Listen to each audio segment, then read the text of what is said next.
दोस्तों अभी अमेरिकी राष्ट्रपति डोनाल्ड ट्रंप एआई समिट कर रहे थे। अब एआई समिट के दौरान उन्होंने एक भाषण दिया। भाषण क्या दिया, इसे बयान जारी करना कहेंगे। उन्होंने एक बयान जारी किया कि ज़्यादातर अमेरिकी कंपनियां अपनी जो मैन्युफैक्चरिंग हब चाइना में डालती है और वहां पर वर्कर, कर्मचारी, अधिकारी और इंजीनियर्स की नियुक्ति भारत से करती है।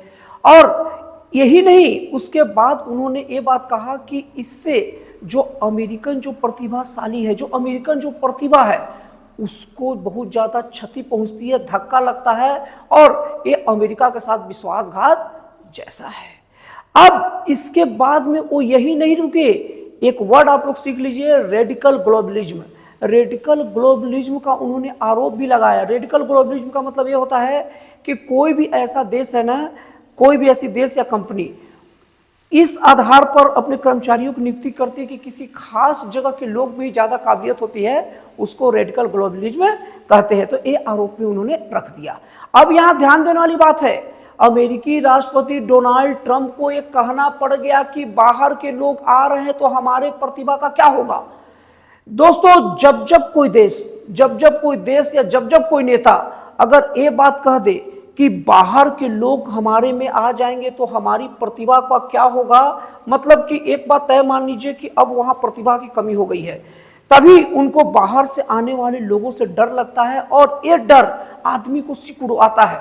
कोई देश को अब एक सिंक करता है, एक सिकुड़ाता है और देश के अंदर इस बात का इशारा होता है कि अब वहां का प्रतिभा में कुछ, वहां के लोगों में उतनी प्रतिभा नहीं बची, इसीलिए बाहर की प्रतिभा आने से उन्हें डर लगता है। आप एक चीज और देखिए, अगर आप अमेरिका का 40-50 साल के पहले का इतिहास पढ़ेंगे और खास करके और अगर पीछे जाना है तो अमेरिका के आज़ादी के बाद में अगर आप अमेरिका का इतिहास पढ़ेंगे, जिसमें राइट ब्रदर्स भी हैं जिन्होंने हवाई जहाज तक की खोज की, बहुत सारे ऐसे वैज्ञानिक हैं। हमेशा अमेरिका में नियम रहता था, बाहर से आइए, अमेरिका में अपनी काबिलियत दिखाइए, उतनी सैलरी पाइए।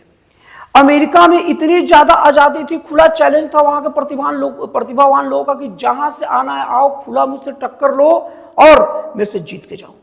अगर तुम में वो काबिलियत तो तुम पेमेंट लेके जाओ। इसीलिए अमेरिका ही समूह ऐसा देश है, इक्का दुक्का देश ऐसे होंगे जो बोल दिया कि मेरे देश में रह रहे हो, बस जन्म ले लिए ना तो तुम मेरे देश के नागरिक बन जाओगे। वहां इतना ज्यादा खुलापन था और इतना ज्यादा लोगों में चैलेंजिंग भावना के साथ काम कर रहे थे। इसीलिए देखिए अमेरिका नित्य तरक्की करते गया।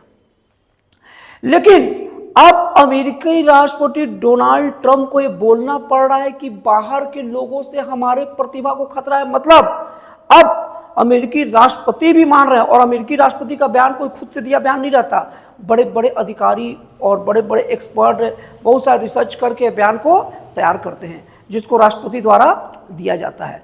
तो अब उनमें एक चीज और नाम लिया गया, एक तो चाइनीज धरती का उपयोग किया गया मैन्युफैक्चरिंग हब बनाने का। दोस्तों धरती के लिए कोई बात नहीं है, जहां खाली जगह मिला वहां मैन्युफैक्चरिंग हब बन रहा है, वो कोई इतनी बड़ी बात नहीं है। सबसे बड़ी कोई भी कंपनी का वृद्धि और ग्रोथ वहां के लोगों और वहां की प्रतिभा, मतलब कौन कौन लोग, किस जगह के लोग आकर वहां काम कर रहे हैं। मतलब अमेरिकी जो राष्ट्रपति हैं वो पूरे दुनिया को ये बता दिए कि भारतीय कर्मचारी, अधिकारी, इंजीनियर्स मतलब में वो क्षमता है ना, जो अब हमारे अमेरिकन इंजीनियर्स और हमारे अमेरिकन अधिकारी और बिजनेसमैन इस सब को बहुत ज़्यादा हतोत्साहित कर दिए। और जब कोई बड़ा शक्ति हमसे डरने लग जाए, हमारे धमक से घबरा जाए और उसको ऐसे स्पेशली बयान जारी करना पड़े, तो समझ लीजिए कि हमें क्षमता है, हमें क्षमता है। और ये निश्चित तौर पर मेरी बुद्धि के हिसाब से निश्चित तौर पर इस बयान को भारत को पूरी तरीके से पॉजिटिवली लेना चाहिए। और रही बात अमेरिका किसी भी देश का तरक्की का या विकास का केवल दो ही चीज सूचक होता है, एक वहां के लोग और दूसरे वहां के लोग। हाँ दोस्तों, कोई भी देश की तरक्की टेक्नोलॉजी वगैरह से ना के बराबर चलती है, केवल वहां के लोगों की सोच समझ और वहां लोगों की साहसिक बुद्धि के कारण चलती है।